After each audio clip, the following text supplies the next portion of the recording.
नमोकारो सौपावपासनो मंगलानं च सौपेसिं पदमं हवै मंगलम् नमो दुर्वार रागादि वैरिवार निवारिणे अर्हते योगिनाथाय श्री महावीराय तान्ने पन्नगे च सुरेन्द्रे च कौशिके पाद संस्पृशे निर्विशेष मनस्काय श्रीवीर स्वामिने नमः। कृतापराधेऽपि जने कृपामन्थरतारयो ईषद्भास्पर्दयो भद्रं श्रीवीरपिननेत्र अज्ञानतिमिरान्धानां ज्ञानाञ्जनशलाकया नेत्रमुन्मीलितं येन तस्मै श्रीगुरवे नमः। ओकारबिन्दुसंयुक्तं नित्यं ध्यायन्ति योगिनः कामदं मोक्षदं चैव ओंकाराय नमो नमः।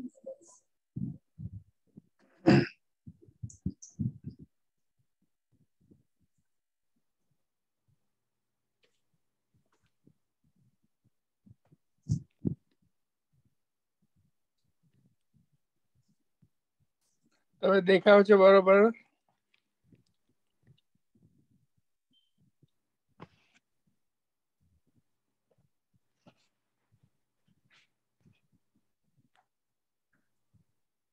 आचार्य प्रवर श्री मुनिचंद्र सूरी विरचित अध्यात्म कल्पतरुम नामनो ग्रंथ। आ ग्रंथ में आचार्य प्रवर श्रीए अध्यात्म विषयनी बहुत ज सुंदर समझ आपने आपी छे। आचार्य प्रवर नु कहेवुं एम छे के अध्यात्मनी साधना करवाथी आपने कयो लाभ थाय। सामान्य रीते मनुष्य कोई पण कार्य करे तो तेनी पाछळ तेनो भाव कंईक लाभ प्राप्त करवानो होय छे। आपणे वाचकोए उमा स्वातीजी नु ज्यारे प्रश्नमृति प्रकरण ग्रंथनो स्वाध्याय प्रारंभ कर्यो त्यारे तेमणे प्रश्नमृति प्रकरण ग्रंथमां शरूआतमां जणाव्युं हतुं के वैराग्य नी प्राप्ति थाय अने वैराग्य वितरागता तरफ पहोंची शके ते माटे आ ग्रंथनी रचना करवामां आवी छे। तेवी ज रीते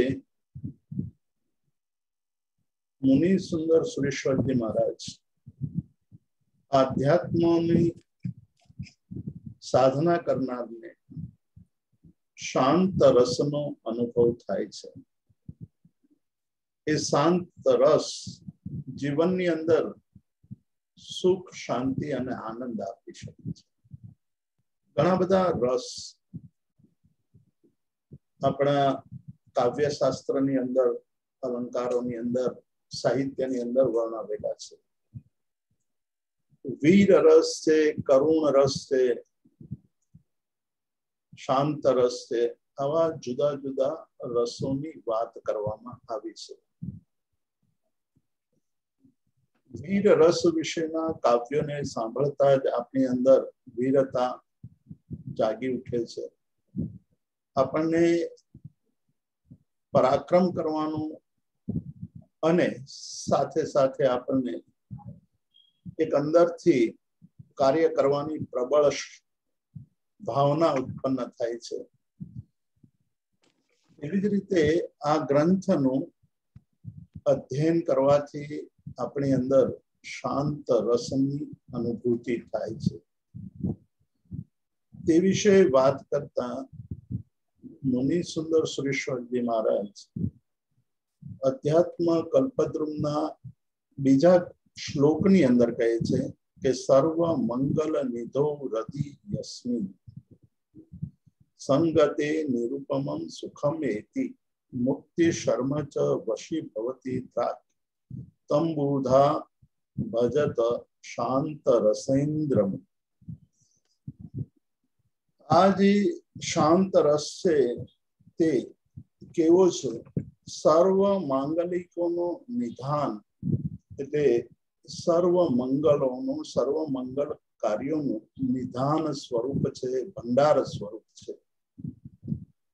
જેનું મન શાંત છે તેના મનની અંદર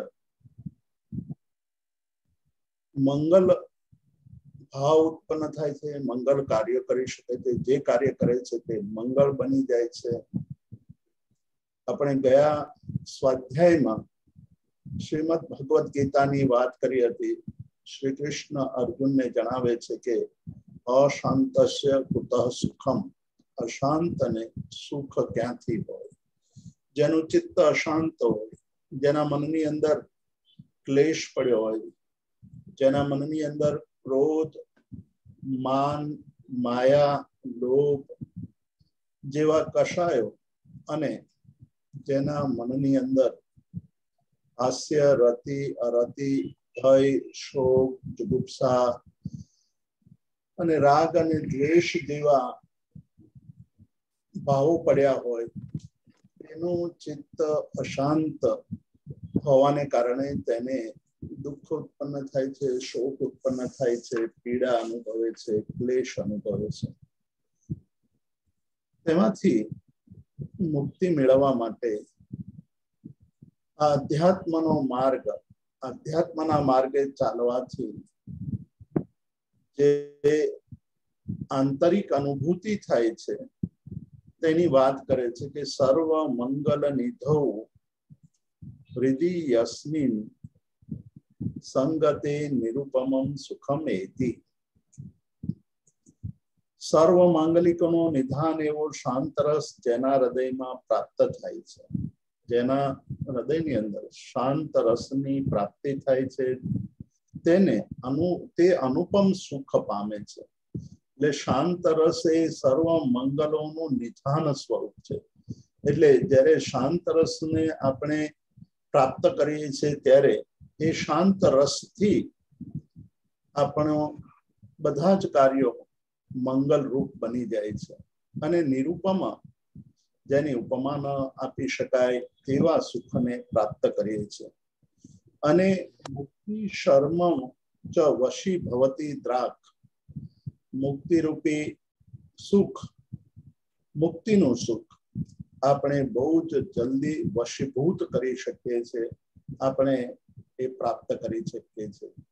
તમ તેથી કરીને તે શાંત રસ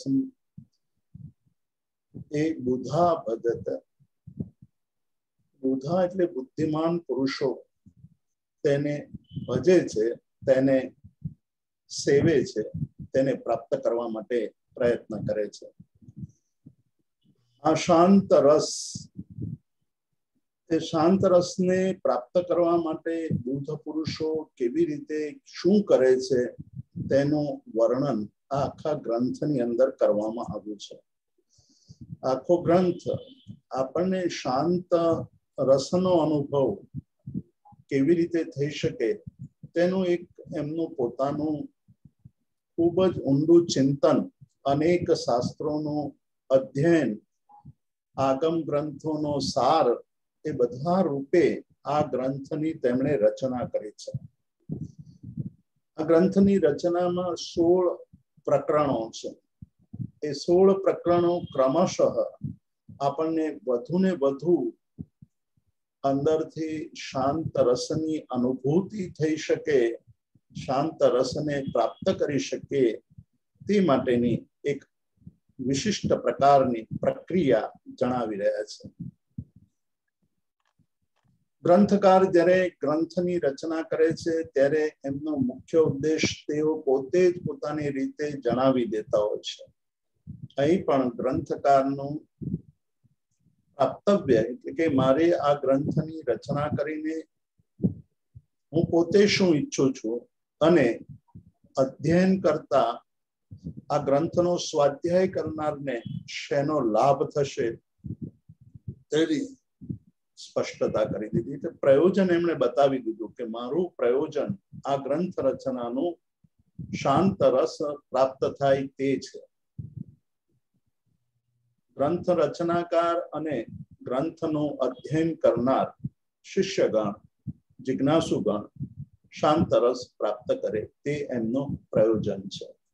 એ પ્રયોજનને સિદ્ધ કરવા માટે ગ્રંથની રચનામાં એક વિશિષ્ટ પ્રકારની સાંકળ બનાવતા હોય છે, ચેઇન બનાવતા હોય છે, જેનો એકબીજાની સાથે પરસ્પર સંબંધ હોય છે. સૌથી પહેલી વાત કરી કે સમતા ભાવ. જીવનની અંદર સમતા ભાવની પ્રાપ્તિ થવી જોઈએ. સમતા એ એટલું આવશ્યક તત્વ છે તે તેમણે સૌથી પહેલા પ્રકરણની અંદર જ સ્પષ્ટ કરી દીધું છે.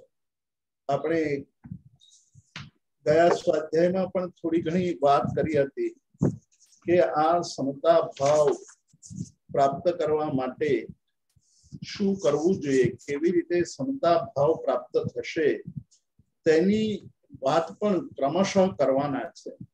પહેલા પ્રકરણની અંદર જ સમતા ભાવની વાત કરશે. તો સમતા ભાવ પ્રાપ્ત કરવા માટે આપણને એક માર્ગદર્શન પણ આપશે. આપણે સમતાની વાત કરીએ છીએ પણ નિમિત્ત મળતા જ આપણે કષાયોને વશ થઈ જઈએ છીએ, વિષયોને વશ થઈ જઈએ છીએ, ક્લેશ ભાવની અંદર ડૂબી જઈએ છીએ, રાગ અને દ્વેષ થાય છે. તે ન થાય તે માટે આપણને એક માર્ગદર્શન આપવાના છે કે સમતા ભાવ કેવી રીતે પ્રાપ્ત થઈ શકે. સમતા ભાવ આવ્યા પછી કાર્ય સમાપ્ત થઈ જતું નથી.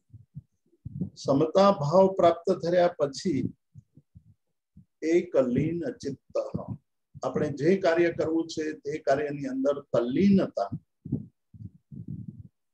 તન્મયતા, સમર્પિતતા જેવા ગુણો આપણી અંદર પ્રગટવા જોઈએ. એટલે સમતા અને સમતા પછી ચિત્તની અંદર એકાગ્રતા, લયલીનતા. આ લયલીનતા આવે એટલે આપણને વ્યવહારની અંદર સ્ત્રી એટલે કે પત્ની, પુત્ર અને પોતાનો દેહ આ બધા પ્રત્યેની મમતા. સૌથી પહેલા સ્ત્રીની મમતાની વાત કરી, ત્યાર પછી પુત્ર પરિવાર આદિની મમતા અને ત્યાર પછી દેહની મમતા. એનો ત્યાગ કેવી રીતે કરવો તે જુદા જુદા પ્રકરણો દ્વારા આપણને જણાવશે. વિષય કષાયાદિ અવશઃ, મમતાનો ત્યાગ થાય પછી ઇન્દ્રિયોને વશ કરવાની છે, ઇન્દ્રિયો પર પ્રભુત્વ મેળવવાનું છે, ઇન્દ્રિયોના દાસ નહીં પણ ઇન્દ્રિયના સ્વામી થવાનું છે. આપણે સ્પર્શનેન્દ્રિય, રસનેન્દ્રિય, ઘ્રાણેન્દ્રિય, ચક્ષુરેન્દ્રિય અને શ્રોત્રેન્દ્રિય ને વશ કરવાની છે, વશીભૂત કરવાની છે. પણ ઇન્દ્રિયોને વશ થઈને જીવન જીવવાનું નથી. શાસ્ત્ર ગુણૈર દમિત ચેતસ્કઃ, શાસ્ત્ર ગુણો વડે, શાસ્ત્રમાં દર્શાવેલા સાધનાના ગુણોનું પાલન કરીને પોતાના ચિત્તને પણ જીતવાનું છે, પોતાના ચિત્ત ઉપર વિજય મેળવવાનો છે. તો વિષય, કષાય, દેહનું મમત્વ આ બધું ત્યાગ કર્યા પછી આપણી અંદર પ્રમાદનો ત્યાગ થવો જોઈએ. પ્રમાદનો ત્યાગ થાય એટલે કષાયો ઉપરનો આપણો વિજય મેળવવાનું કામ શરૂ થાય છે. ત્યાર પછી વૈરાગ્ય ભાવ અંદર પ્રગટવો જોઈએ. આપણે ઘણી બધી વાર વાત કરી છે. ભગવદ ગીતાની અંદર પતંજલિએ તેના ગ્રંથની અંદર, યોગ સૂત્રની અંદર અને અનેક સંત મહાત્માઓએ પોતાના ગ્રંથની અંદર એ વાત કરી છે કે સિદ્ધિ પ્રાપ્ત કરવી હોય, સફળતા પ્રાપ્ત કરવી હોય, જીવનની અંદર કંઈ મેળવવું હોય તો બે ગુણ અત્યંત આવશ્યક છે. એક છે અભ્યાસ અને બીજું વૈરાગ્ય. અભ્યાસ એટલે વારંવાર એનો અભ્યાસ કરવો, વારંવાર એની પ્રેક્ટિસ કરવી. અભ્યાસ દ્વારા આપણે આપણા કાર્યની સફળતા સુધી પહોંચી શકીએ છીએ. વૈરાગ્ય ભાવ પણ જરૂરી છે.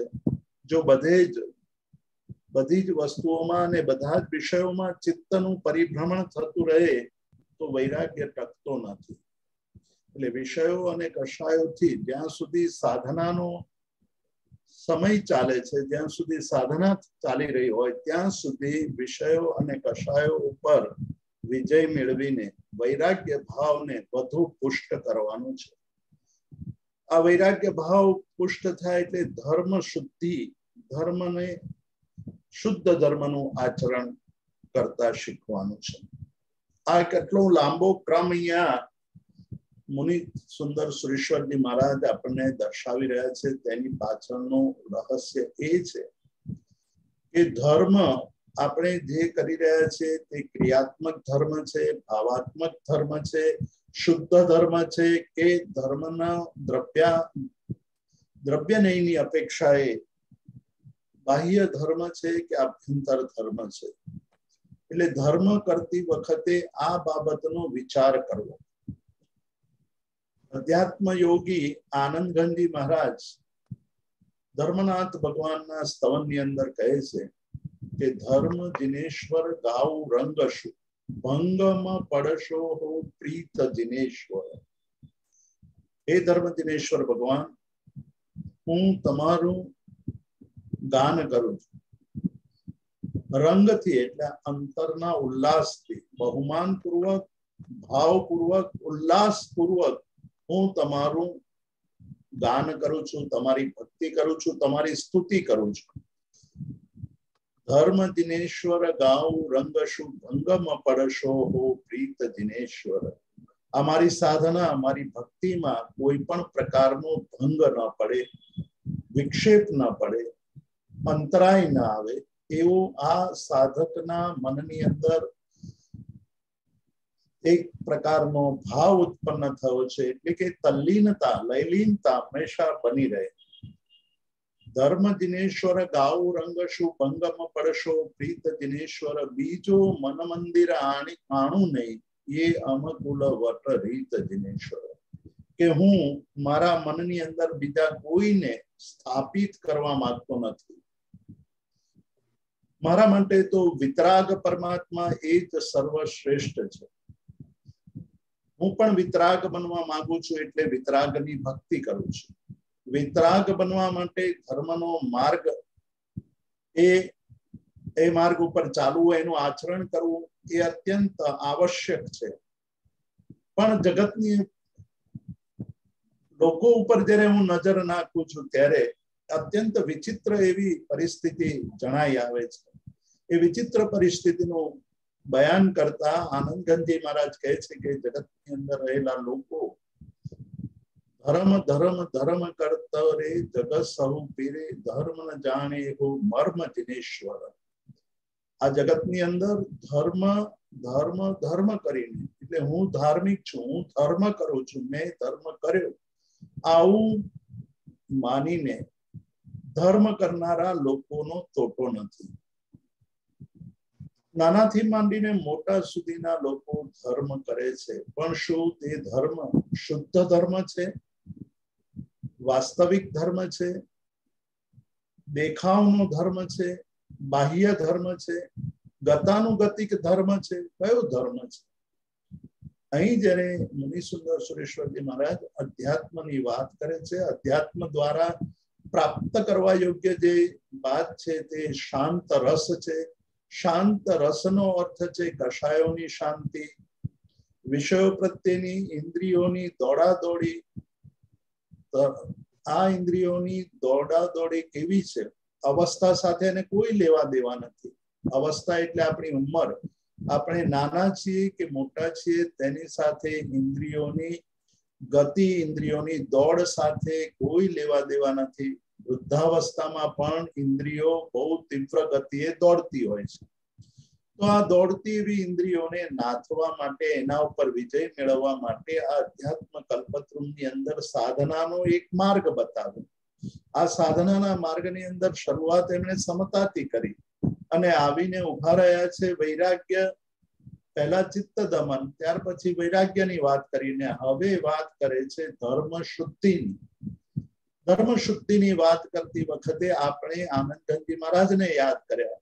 આનંદગંજી મહારાજ પોતે એમ કહે છે કે મારે તો વિતરાગને મારા હૃદયમાં સ્થાપિત કરીને વિતરાગતા પ્રાપ્ત કરવી છે. ગુણ ગાવતા ગુણ યાવે નિજ અંગ એક પ્રસિદ્ધ લોકોક્તિ છે. એ મનોવૈજ્ઞાનિક નિયમ છે કે તમે જેના ગુણ ગાઓ તેવા લક્ષણો અંદર પેદા થાય, પ્રાપ્ત થાય. આપણે કોઈ ધનવાનના ગુણગાન કરીશું તો આપણી અંદર ધન પ્રાપ્ત કરવાની લાલસા છે તેવું સ્પષ્ટ જણાય આવશે. આપણે કોઈ બીજાના ગુણગાન કરીશું તો તેનામાં રહેલા ગુણોની પ્રાપ્તિ થશે. આપણે અહીંયા વિતરાગની ભક્તિ કરીએ છીએ તો વિતરાગ બનવા માટે વિતરાગની ભક્તિ કરીએ છીએ, પણ બાહ્યથી વિતરાગની ભક્તિ કરતા હોઈએ અને આભ્યંતર કંઈક બીજું પડ્યું હોય તો એ ધર્મ શુદ્ધ છે કે નહીં એ પ્રશ્ન વિચારણીય બને છે. એના ઉપર ચિંતન કરવું જરૂરી બને છે. અને એ બાબતે આનંદગંજી મહારાજ કહે છે કે ધર્મ ધર્મ ધર્મ કરતો રે જગ સહુ ફિરે, ધર્મ ન જાણે હો મર્મ જિનેશ્વર. કે હે જિનેશ્વર ભગવાન, શું આ બધા લોકો જે ધર્મ ધર્મ ધર્મ કરીને દોડા દોડી કરે છે તે બધા ધર્મનો મર્મ, ધર્મનું રહસ્ય, ધર્મનો ભાવ એ જાણે છે ખરા? ધર્મ શા માટે કરવો જોઈએ? ધર્મ કોને કહેવાય? ધર્મનું આચરણ કરવાથી શું પ્રાપ્ત કરવા યોગ્ય છે? એ બધું જાણે છે ખરા?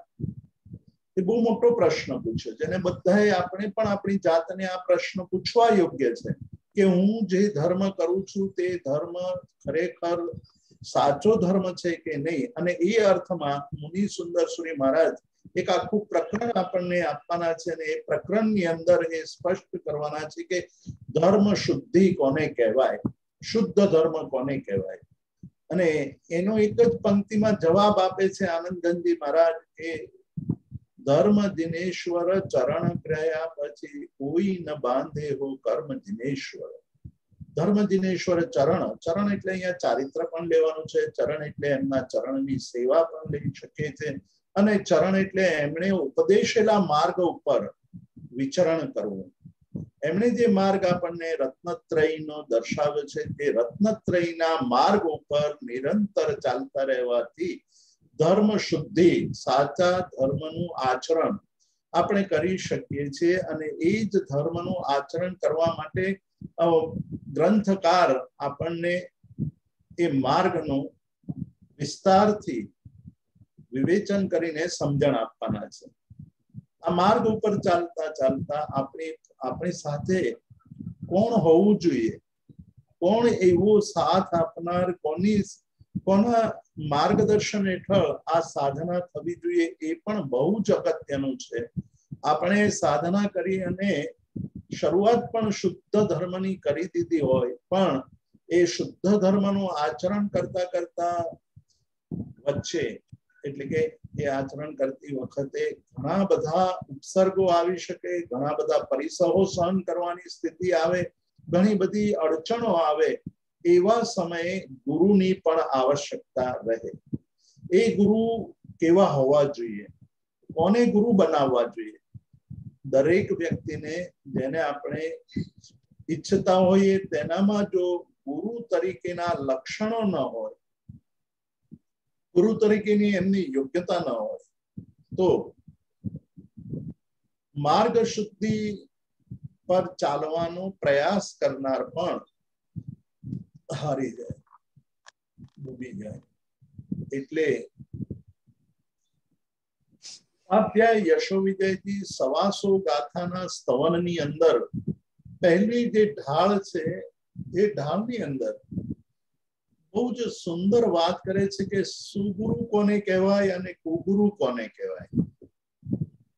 સુગુરુ શું કરે છે અને કુગુરુ શું કરે છે એમણે બહુ જ સ્પષ્ટ શબ્દોમાં ઘણી જ ક્રાંતિકારી વાત કરેલી છે.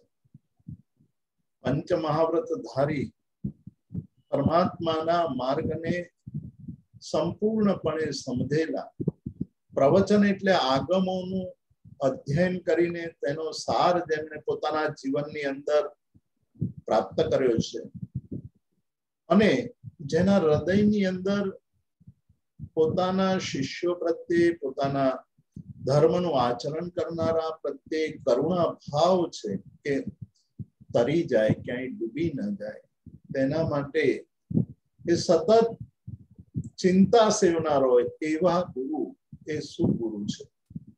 ગમે તે વ્યક્તિ સુગુરુ બની શકતી નથી. ગુરુ પદે સ્થાપિત થઈ શકે, પરંતુ સુગુરુ પદે સ્થાપિત કરવા માટેના લક્ષણોની વાત, એના માટે એમણે કહ્યું કે ગુરુ શુદ્ધિ આજના જમાનામાં અને પૂર્વના જમાનામાં, આ લગભગ 600 વર્ષ પહેલા લખાયેલા ગ્રંથમાં આચાર્ય પ્રવર શ્રી કહે છે કે ગુરુ બનવા માટે ઘણા બધા લોકો તૈયાર છે. એ બધાને કોઈને આપણે ગુરુ બનાવી શકીએ કે કેમ? એમાં શિષ્ય પોતાના જ્ઞાન અને પોતાના અનુભવના આધારે એવા ગુરુનું ચયન કરે કે જે ગુરુના માર્ગદર્શન હેઠળ, જે ગુરુની નિશ્રામાં આપણા આત્માનું કલ્યાણ થાય.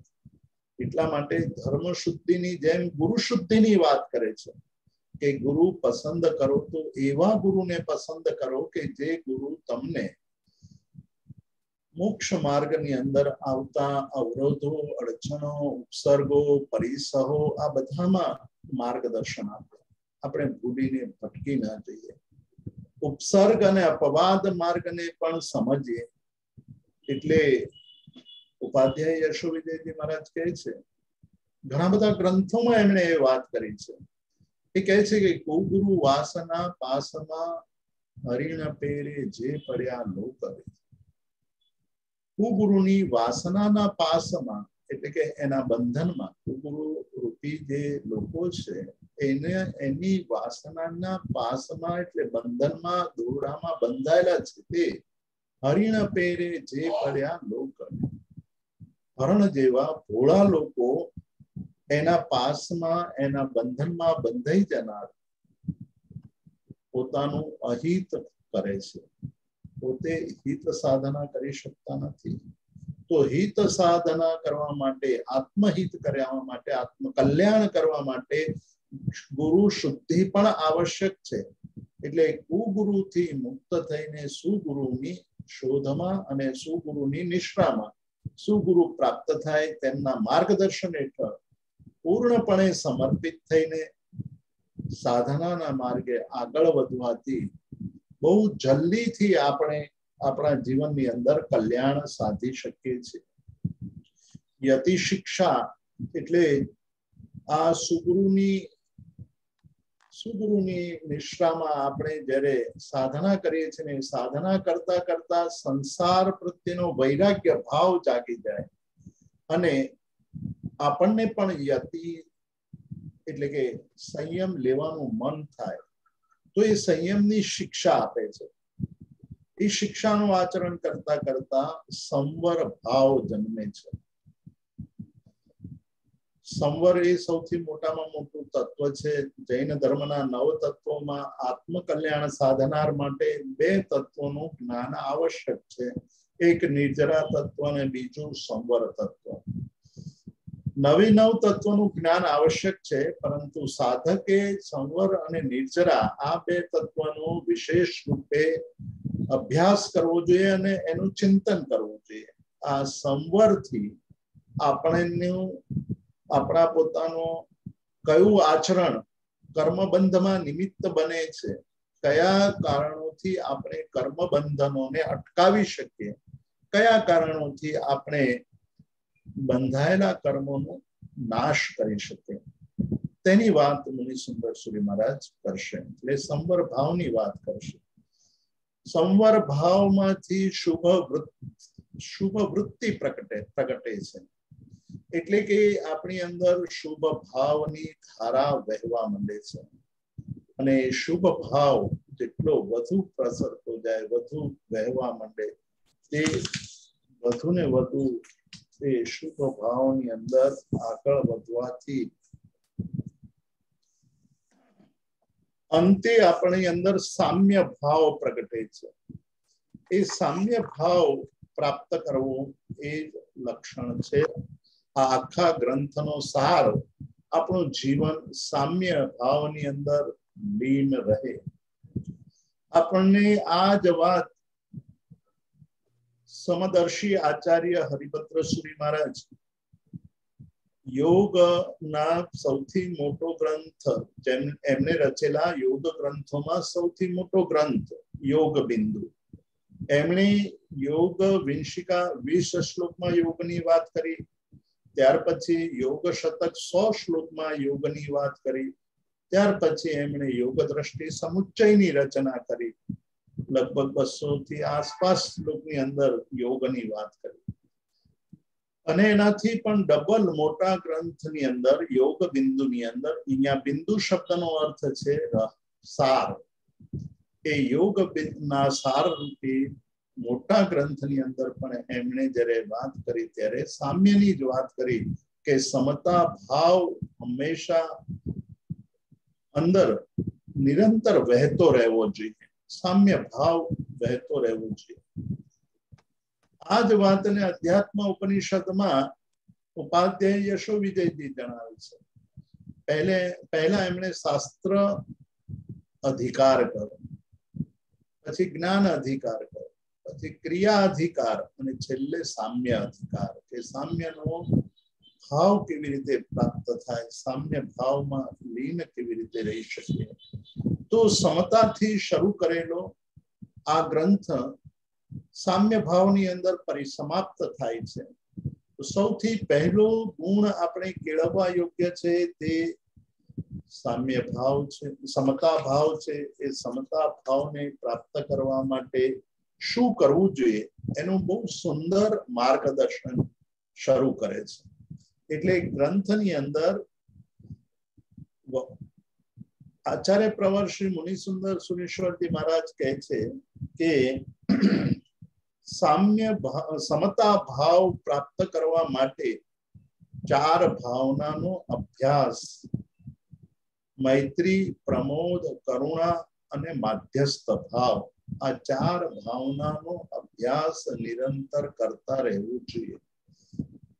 જે મૈત્રીનો અભ્યાસ કરે છે, આપણે ત્યાં ઘણી બધા આગમ ગ્રંથોની અંદર ઘણા બધા શ્લોકો, ઘણી બધી ગાથાઓ આપણને પ્રાપ્ત થાય છે.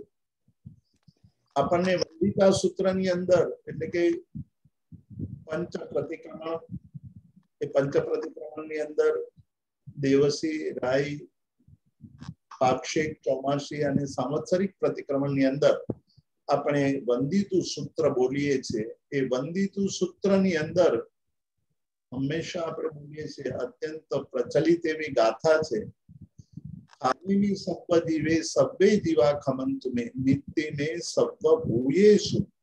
આ મૈત્રી ભાવના, સર્વ જીવો પ્રત્યે મૈત્રી ભાવના, આ મૈત્રી ભાવના આપણા મનની અંદર, આપણા ભાવોની અંદર, આપણા વ્યવહારની અંદર, આપણા કાર્યોની અંદર ઝલકવી જોઈએ.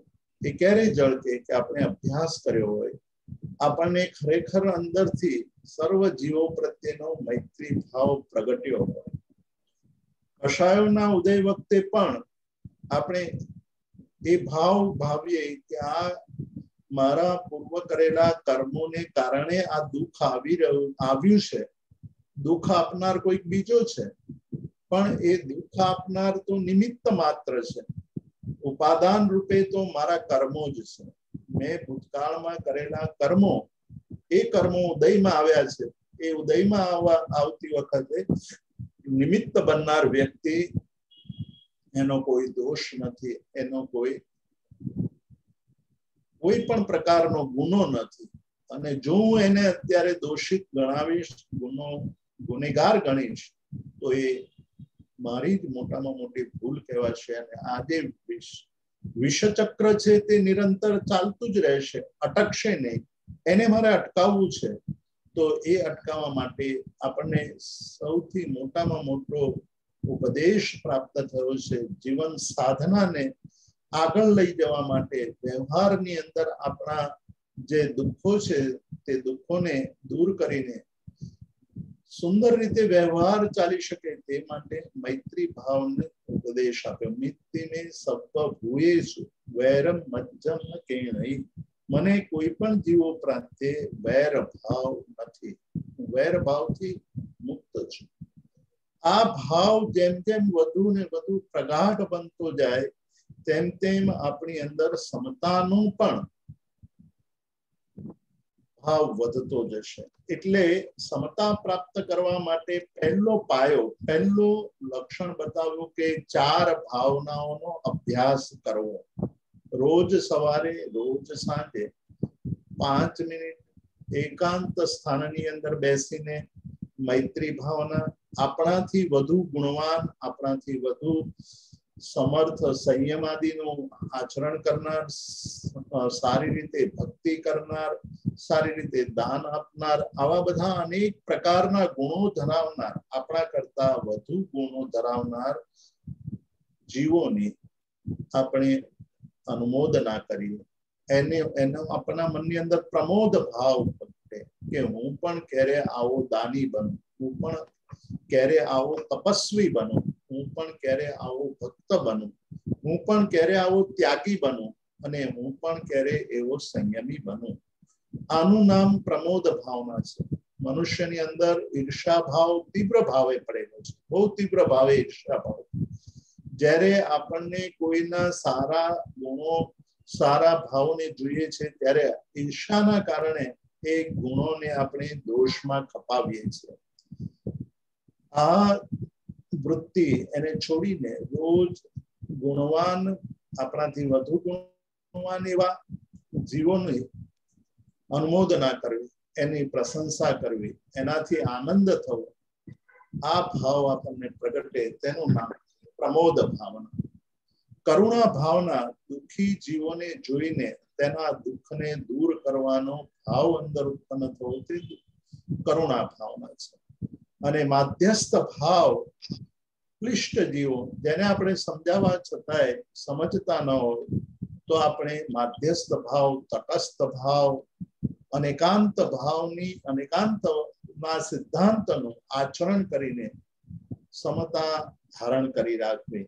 તો પહેલું કહ્યું કે સમતા પ્રાપ્ત કરવા માટે આપણે અંદર સૌથી મોટામાં મોટું ગુણ જો કોઈ હોય તો આ 4 ભાવના ભાવવાનો ગુણ. 4 ભાવના ભાવવાની આપણી રોજની પ્રવૃત્તિ, અભ્યાસ. અહીંયા પણ આપણે સૂત્ર ખ્યાલ રાખવાનું છે. અભ્યાસ વૈરાગ્યેન ચ, અભ્યાસેન વૈરાગ્યેન ચ. અભ્યાસ અને વૈરાગ્ય ભાવથી જ આપણી અંદર સમતા ટકી શકશે. સમતાને ખંડિત કરનારા અનેક પ્રકારના નિમિત્તો આવીને ઉભા રહેશે, પણ ભાવનાનું બળ હશે, ભાવના જો આપણે નિરંતર ભાવી હશે તો આપણા અંદર સમતા ટકી રહેશે. ઇન્દ્રિયોના બીજું હવે લક્ષણ બતાવે છે સમતા પ્રાપ્ત કરવા માટે. સમતાને પ્રાપ્ત કરવી હોય, સમતા ભાવની અંદર લીન રહેવું હોય તો બીજો એક અભ્યાસ કરવાનો આપણને અહીંયા ઉપદેશ આપે છે કે ઇન્દ્રિયોના વિષયો પરનો સમભાવ. ઇન્દ્રિયો 5 છે, વિષયો 5 છે. સ્પર્શ, રસ, ગંધ, રૂપ અને શબ્દ, આ 5 વિષયો. સ્પર્શના વિષયો છે, રસના વિષયો છે, ગંધના વિષયો છે, રૂપના વિષયો છે અને શબ્દના. આ વિષયો પર સમભાવ ધારણ કરવો. ઇન્દ્રિયોના સ્વભાવને બરાબર ઓળખવું. ઇન્દ્રિયોને કારણે ઉત્પન્ન થતા મનની અંદર વિચારોને સમજવા અને વિષયો પ્રત્યેની આસક્તિને ઘટાડવી. ઇન્દ્રિયો વિષયોને જોઈને લાલાયિત થઈ જાય છે, વિષયોને જોઈને તેના તરફ દોડવા લાગે છે. એવા સમયે ઇન્દ્રિયોના વિષયો ઉપરનો આપણે સમભાવ ધારણ કરવો કે આ ઇન્દ્રિયો છે તે ઇન્દ્રિયો કેટલી બધી ચંચળ છે અને એકવાર વિષયોના પ્રભાવની અંદર આવી જાય તો એ વિષયોથી ઇન્દ્રિયોની ભૂખને આપણે શાંત કરી શકતા નથી. એ તો ઇન્દ્રિયોની ભૂખ તો નિરંતર વધતી જ જાય છે, વધતી જ જાય છે. એટલે રસ, સ્વાદને કારણે રસનેન્દ્રિય એટલે જીભ જો વિષયોની અંદર અટવાઈ જાય તો રોજ નવા નવા સ્વાદની અપેક્ષા રહે. રોજ નવો સ્વાદ મળે, રોજ આપણી ઈચ્છા મુજબનો સ્વાદ મળે, આનંદ થાય અને વધુ અપેક્ષા ઊભી થાય. આને જ અતૃપ્તિ કહે છે, આને જ તૃષ્ણા કહે છે કે ભોગવ્યા પછી પણ વધુ ને વધુ ભોગવવાની તીવ્ર ભાવના પ્રગટે, તેનું નામ તૃષ્ણા, તેનું નામ લાલસા. આ તૃષ્ણા અને લાલસા જ્યાં જો ઘર કરી જાય તો ઇન્દ્રિયોને તમે ગમે તેટલી વાર અને ગમે તેટલા પ્રમાણમાં એને આપ્યા કરો તો પણ ઇન્દ્રિયોની ભૂખનું શમન થતું નથી.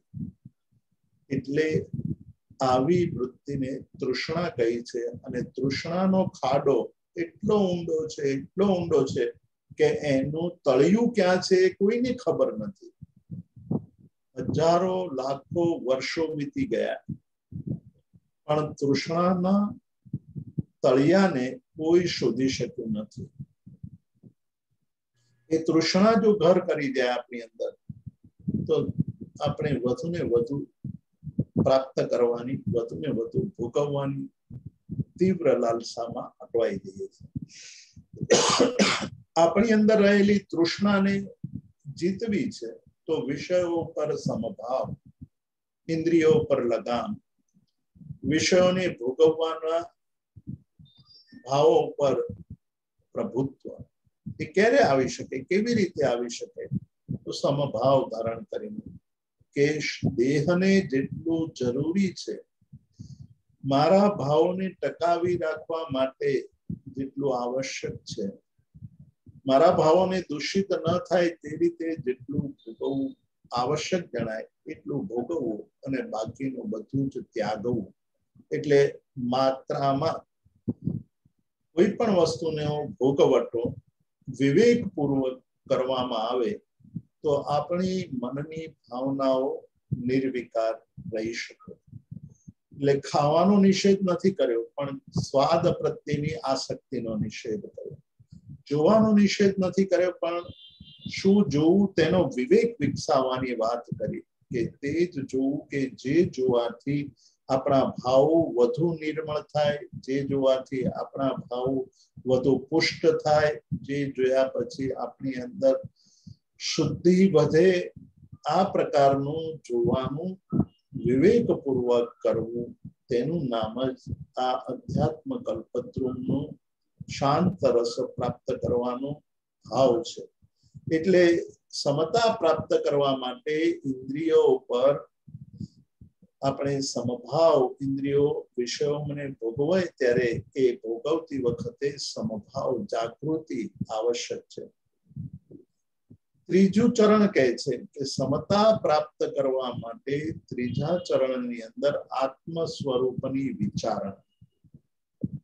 આપણે વિષયોની વિચારણા કરીએ છીએ, આપણે ઇન્દ્રિયોના ભૂખની ચર્ચા કરીએ છીએ, આપણે ઇન્દ્રિયોને પોષ્યા કરીએ છીએ, આપણે મનના વિચારોની અંદર ડૂબેલા રહીએ છીએ પણ આત્મ વિચારણા કરતા નથી. આત્મ વિચારણા એટલે આત્મા શું છે, આત્મા નિત્ય છે કે અનિત્ય છે, હું જેને આત્મા માનું છું તે જ ખરેખર આત્મા છે કે હું કંઈક જુદું માનું છું અને આત્મ તત્વ કંઈક જુદું છે. તો એની વિચારણા કરતા કરતા શુદ્ધ આત્મ સ્વરૂપને ઓળખવું. આ ઓળખવા માંડીએ એટલે કે આત્મ સ્વરૂપની વિચારણા કરીએ. હું કોણ છું, ક્યાંથી થયું, શું સ્વરૂપ છે મારું, ખરું, કોના સંબંધે વળગણા, રાખવું કે ફરીએ. આ આખી બાબત, આ બધી જ બાબતો છે. શ્રમણ ભગવાન મહાવીર જયારે વિચરણ કરી રહ્યા હતા ત્યારે તેમણે પણ આ જ ઉપદેશ આપ્યો કે આત્મ સ્વરૂપની વિચારણા કરો. હું કોણ છું? સૌથી મોટામાં મોટો પ્રશ્ન પોતાની જાતને જો પૂછવાનો હોય તો એ જ પૂછવો જોઈએ કે હું કોણ છું, હું વર્તમાનમાં જે સ્વરૂપ ધારણ કરીને જીવી રહ્યો છું તે મારું સ્વરૂપ સત્ય છે કે મિથ્યા છે, તે સ્વરૂપ સાચું છે કે ખોટું છે, હું જેને આત્મા માનું છું તે છે કે નહીં. એટલે શાસ્ત્રકારોએ આપણને ત્રણ અવસ્થાની વાત કરી, ત્રણ પ્રકારની અવસ્થા, બહિરાત્મા અવસ્થા, અંતરાત્મા અવસ્થા અને પરમાત્મા અવસ્થા. બહિરાત્મા અવસ્થા એ સૌથી સ્થૂળ અવસ્થા છે, સૌથી બાલ્યાવસ્થા છે. તેમાંથી આગળ વધતા વધતા જે અવસ્થા આવે છે તે અંતરાત્મા અવસ્થા. જ્યારે આપણે દેહ અને આત્માને ભિન્ન સમજતા થઈએ છીએ, એવું આચરણ કરતા થઈએ છીએ, ત્યારે આપણી અંતરાત્મા અવસ્થા પ્રગટે છે. જો આપણે દેહને જ આત્મા માનીને જીવીએ, મોટા ભાગે આપણે જ્યારે વિષયોમાં આસક્ત હોઈએ, ઇન્દ્રિયો વિષયોમાં લીન હોય, ચાર ભાવનાના બદલે આપણે ક્રોધ આદિ ભાવનાની અંદર લીન થઈ જઈએ, ત્યારે આપણે બહિરાત્મા અવસ્થાની અંદર જીવી રહ્યા હોઈએ છીએ. અહીં મુનિ સુંદર સુરી મહારાજ શાંત રસને પ્રાપ્ત કરવા માટે સમતાને સૌથી પહેલા ક્રમે મૂક્યું છે કે સમતા ભાવ અંદર પ્રગટવો જોઈએ, અને સમતા ભાવ કેવી રીતે પ્રગટી શકે તેની વ્યાખ્યા કરી રહ્યા છે કે સમતા ભાવ પ્રગટાવવા માટે આપણી અંદર આત્મ સ્વરૂપની વિચારણા, જ્યારે જ્યારે આપણે વિષયોના સંપર્કમાં આવીએ, જ્યારે જ્યારે આપણી અંદર કષાયોનો ઉદય થાય, જ્યારે જ્યારે આપણી અંદર વાસના, આસક્તિ, રસગારો, વૃત્તિગારો, શાતાગારો વગેરે ઉત્પન્ન થાય, ત્યારે ત્યારે વિચારણા કરવી કે હું કોણ છું, હું આ બધું જે ભોગવવા માટે તૈયાર થયો છું તે અને મારું સ્વરૂપ શું છે. જો આત્મ સ્વરૂપની આવી વિચારણા કરીએ અને જાગૃતિ આવે, એ સમયે જાગૃતિ આવે તો આપોઆપ છૂટી જાય. જે મારું નથી એના પ્રત્યે મારે આસક્તિ રાખવી તે નિરર્થક છે, અસાર છે, અને અસારને સાર માનીને જીવવું તે મૂર્ખતા છે. તો મારે એટલી જ ભાવના ભાવવી જોઈએ, એટલો વિચાર કરવો જોઈએ કે આત્મ સ્વરૂપ શું છે. એ આત્મ સ્વરૂપની વિચારણા નિરંતર, કારણ કે આપણી સામે વિષયોની અને નિમિત્તોની એક હારમાળા ઊભી છે, બહુ મોટી હારમાળા છે, અને એ વારંવાર ખેંચી રહી છે આપણને બહિરાત્મા અવસ્થાની અંદર, વિષયો અને કષાયોની અંદર આપણને નિરંતર ખેંચી રહી છે. એવા સમયે આત્મ સ્વરૂપની વિચારણા આપણને બહુ મોટું બળ પ્રદાન કરે છે. છેલ્લી વાત કરે છે કે સમતા ભાવ ધારણ કરવો હોય, ધારણ કરેલા સમતા ભાવને ટકાવી રાખવો હોય તો જીવનની અંદર સ્વાર્થ, કયો સ્વાર્થ? સ્વનો સ્વાર્થ. અહીંયા સ્વાર્થ શબ્દનો આપણે જે અર્થ કરીએ છીએ તેના કરતા કંઈક જુદો અર્થ શાસ્ત્રકારો કરે છે. સ્વ અને અર્થ એ બંને શબ્દો મળીને સ્વાર્થ શબ્દ બન્યો છે. સ્વ એટલે પોતે અને અર્થ એટલે પ્રયોજન, કે આ સંસારની અંદર, આ વર્તમાન પંચેન્દ્રિય ભવની અંદર મને પંચેન્દ્રિયપણું પ્રાપ્ત થયું છે, સંઘની પંચેન્દ્રિયપણું પ્રાપ્ત થયું છે. તો આ મને સંઘની એટલે મન પ્રાપ્ત થયું છે, વિચાર કરી શકું છું. તો મારું પ્રયોજન શું હોઈ શકે? હું જે સંઘની પંચેન્દ્રિયપણું પામ્યો છું, તો મારો આ જીવનનું પ્રયોજન શું હોઈ શકે? હું જે રીતે જીવી રહ્યો છું, જેને પ્રાપ્ત કરવા માટે, જેને જીવનમાં મેળવવા માટે દોડાદોડી કરી રહ્યો છું, તે ખરું પ્રયોજન છે ખરું? સ્વાર્થ, સ્વનું પોતાનું પ્રયોજન ઓળખવું, વિચારીને નક્કી કરવું કે મને જો આ સંઘની પંચેન્દ્રિયપણું મળ્યું છે તો એ વારંવાર નથી મળવાનું. આ એક બહુ જ દુર્લભ એવી વસ્તુ મળી છે, દુર્લભ એવી અવસ્થા, દુર્લભ એવો અવસર મળ્યો છે. તો એ અવસરની સાધના, પોતાનું પ્રયોજન સાધી લેવું, એને ઓળખવું અને એ ઓળખીને તેની સાધનામાં લીન રહેવું.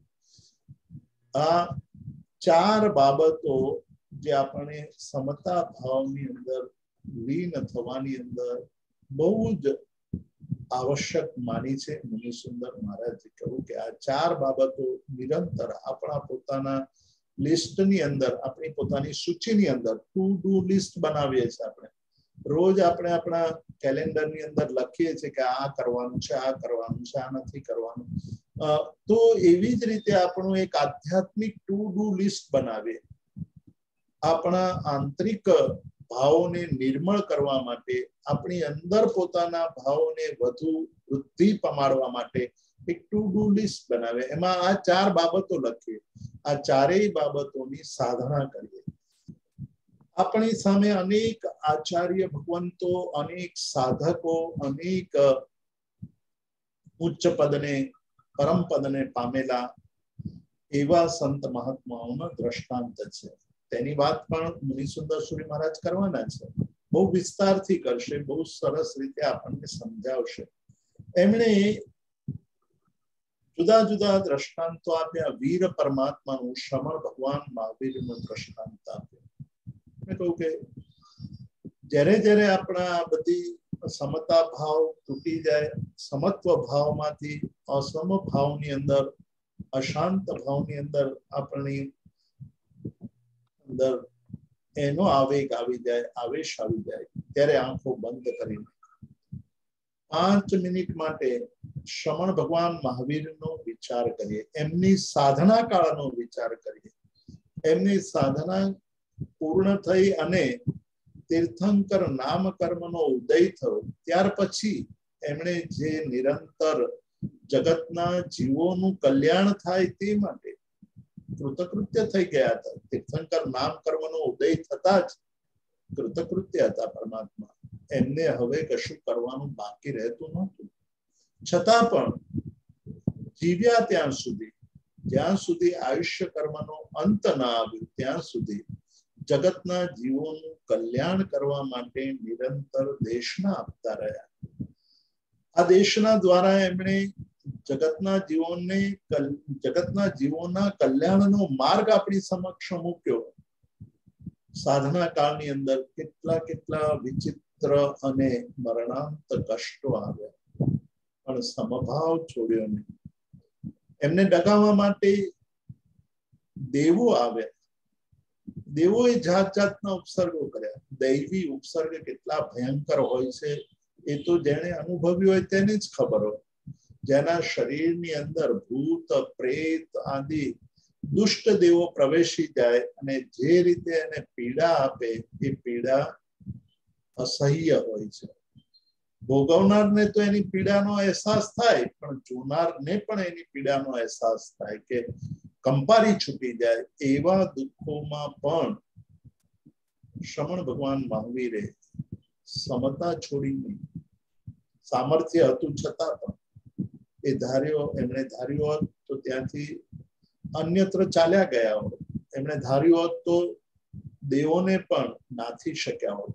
બે જ વાત આપણે કહીએ. એક બાળ મહાવીર, બાળ વર્ધમાન કુમાર, જ્યારે નાના હતા, બાળક હતા ત્યારના વર્ધમાન કુમાર, અને એક સાધક વર્ધમાન કુમાર. સાધક એવા વર્ધમાન કેવા હતા? તો સંગમ દેવે ઉપસર્ગ કર્યો અને સહન કર્યું. બાળ મહાવીર કે જ્યારે આંબલી પીપળીની રમત રમતા હતા, દેવો આવ્યા. દેવોએ એમને હારીને એમને પોતાના ખભા ઉપર બેસાડ્યા અને વિશાળ રૂપ ધારણ કર્યું.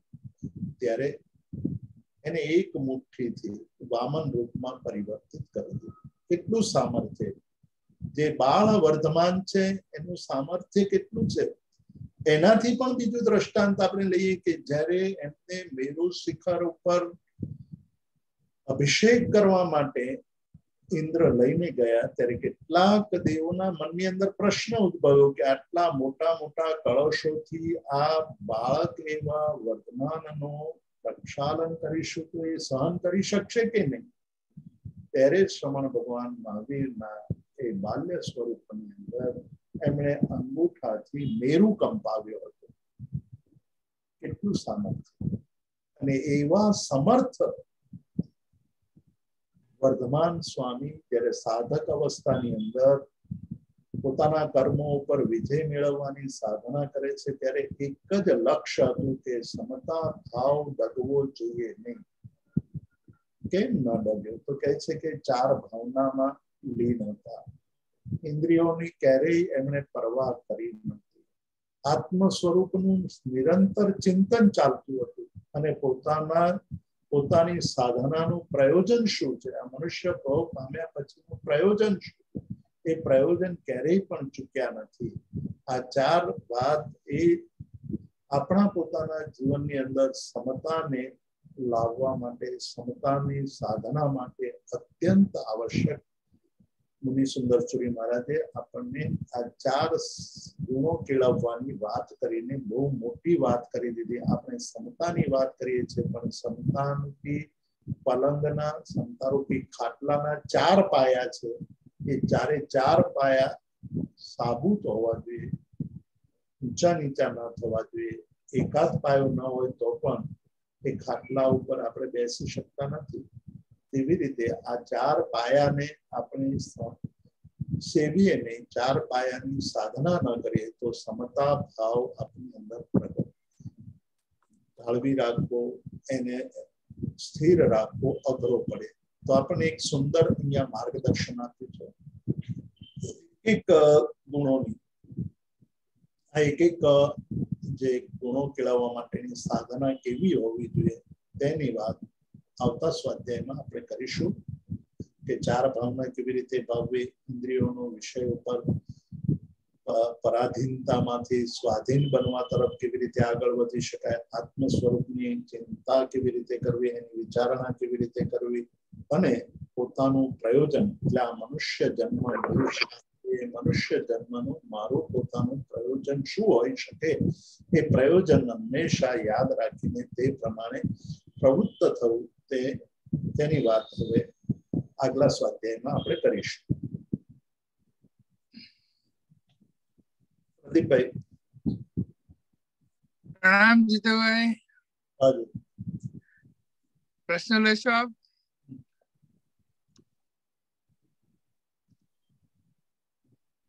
જેને પ્રશ્ન હોય તો હાથ ઊંચા કરજો.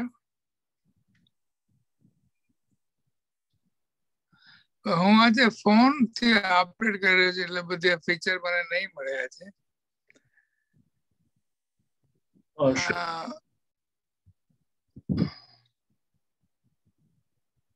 કોઈ હજી હાથ ઊંચો નથી કર્યો? ઓકે, તો પછી આજે આપણે અંત મંગલ કરીએ. કે અનાઉન્સમેન્ટ હોય તો એ કરી લેજો. બસ આજે સાંજે એટલે કે સોમવારની સાંજ ભારતીય સમય પ્રમાણે 8:30 વાગે મહોપાધ્યાય યશોવિજયજી રચિત અધ્યાત્મ ઉપનિષદ નો જે શાસ્ત્ર અધિકાર ચાલી રહ્યો છે, જેમાં મધ્યસ્થ ભાવના કેવી રીતે કેળવી શકાય તેનું મહોપાધ્યાય યશોવિજયજીએ બહુ સુંદર આપણને માર્ગદર્શન આપ્યું છે. તેમાં આગળ એ શાસ્ત્ર અધિકાર એટલે કે શાસ્ત્રનું જ્ઞાન કેવી રીતે આપણા જીવનની અંદર પરિણત થાય તેની વિચારણા આજના સ્વાધ્યાયમાં 8:30 વાગે ભારતીય સમય પ્રમાણે સાંજના 8:30 વાગે. આવતીકાલે એટલે કે મંગળવારે સાંજે ભારતીય સમય પ્રમાણે 8 વાગે કાયોત્સર્ગનો આપણે સ્વાધ્યાય કરીશું, જેમાં કાયોત્સર્ગ ધ્યાન, સિદ્ધાંત અને સાધના. કાયોત્સર્ગનો સિદ્ધાંત શું કહે છે, એની સાધના કેવી રીતે થઈ શકે, સાધના આપણે કરી રહ્યા છીએ. ઉપયોગ, સાધનાની અંદર આપણા ઉપયોગની નિરંતરતા, અખંડિતતા, એટલે કે આપણો ઉપયોગ કાયોત્સર્ગની અંદર જે રીતે વિકસાવવાનો છે તે વિકસાવવાની વાત ઉપર અને અભ્યાસ વિશેની આપણે વિચારણા કરીશું. બુધવારે સાંજે 8:30 વાગે ભારતીય 8:30 વાગે હિન્દી ભાષામાં કાયોત્સર્ગનો સ્વાધ્યાય પ્રારંભ થયો છે. બીજો સ્વાધ્યાય થશે. પહેલા સ્વાધ્યાયની અંદર આપણે ભૂમિકા બાંધી છે અને હવે પછી એમાં આગળ કાયક સર્ગના સિદ્ધાંત વિશે અને સાધના વિશેની ચર્ચા કરીશું. ગુરુવારે ફરી પાછો આપણે રેગ્યુલર જે કાયક સર્ગનો સ્વાધ્યાય ઉચ્ચતર સ્વાધ્યાય એટલે વધુ ઊંડા સ્વાધ્યાયની આપણે વાત કરી રહ્યા છીએ તેની ચર્ચા કરીશું. અને શનિવારે સવારે ફરી પાછા આપણે કાયક સર્ગ અધ્યાત્મ કલ્પદ્રુમ વિશે ચર્ચા કરીશું. તો આખા અઠવાડિયાના સ્વાધ્યાયની આ વાત આપની સમક્ષ મૂકી છે. એ સિવાય બીજા કોઈને કઈ પ્રશ્ન હોય તો અથવા કંઈક સમયમાં ફેરફાર હશે તો SR કલ્યાણ મિત્ર વગેરે જે વોટ્સઅપ છે ગ્રુપ છે એની અંદર જાણકારી આપતા રહીશું. તો હવે અંતિમ મંગલ. શિવમસ્તુ સર્વ જગત પરહિત નિરતા ભવન્તુ ભૂતગણા દોષા પ્રયાન્તુ નાશં સર્વત્ર સુખીર્ભવતુ લોક ઉપસર્ગાક્ષયં યાન્તિ ચિત્યન્તે વિઘ્નવલ્લય મનઃ પ્રસન્નતામેતિ પૂજ્યમાનેતિ નીશ્વરે સર્વમંગલ માંગલ્યં સર્વકલ્યાણકારિણં પ્રધાनं સર્વધર્માણાં જયતિ શાસનम्. જીતુભાઈ બને તો ગેલેરી વ્યૂ માં જજો. શેમાં? Gallery view. ઓકે. રાઈટ ટોપ ખૂણામાં એક વ્યૂ હોય છે.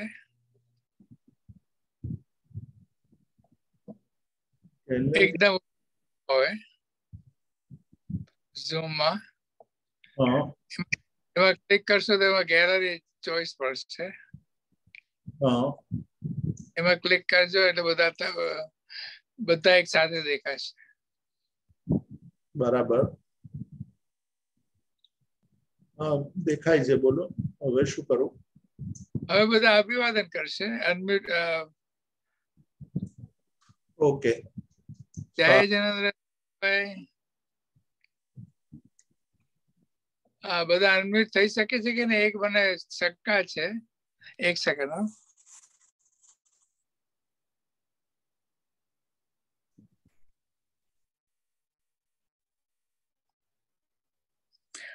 તમે નહીં થઈ શકતા હોય તમે પાર્ટિસિપન્ટ લિસ્ટમાં જશો.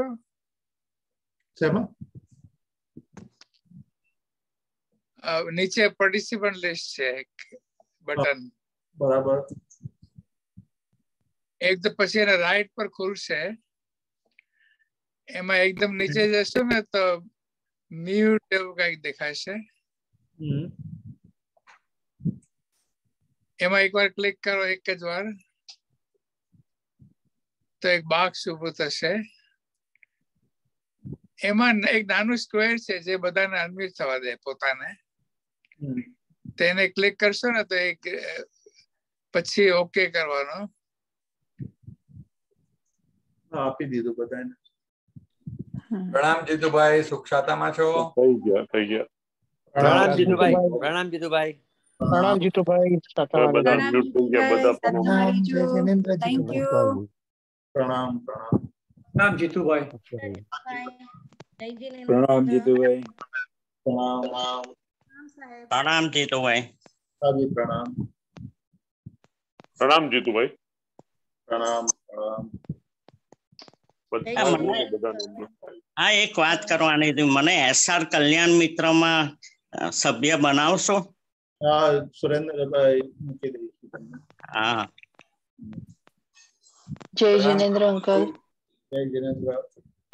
જય જિનેન્દ્ર. જીતુભાઈ, સુખ શાંતિમાં છો? પ્રણામ જીતુભાઈ. પ્રણામ. શાંતામાં રહેજો. પ્રણામ જીતુભાઈ. પ્રણામ. સુરેન્દ્રભાઈ તમારો છેલ્લે ફોન નંબર આપજો.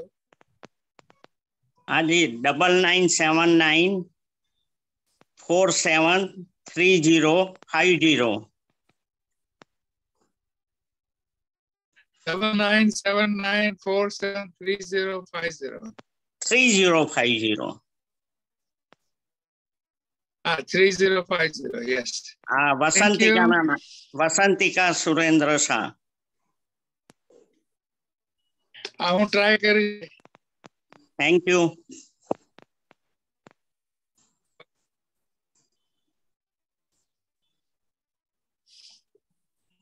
ઓકે, બધાને પ્રણામ. બધાને જય જિનેન્દ્ર. જય જિનેન્દ્ર. સાંજે મળીશું ફરી. પ્રણામ. Thank you Pradeepbhai.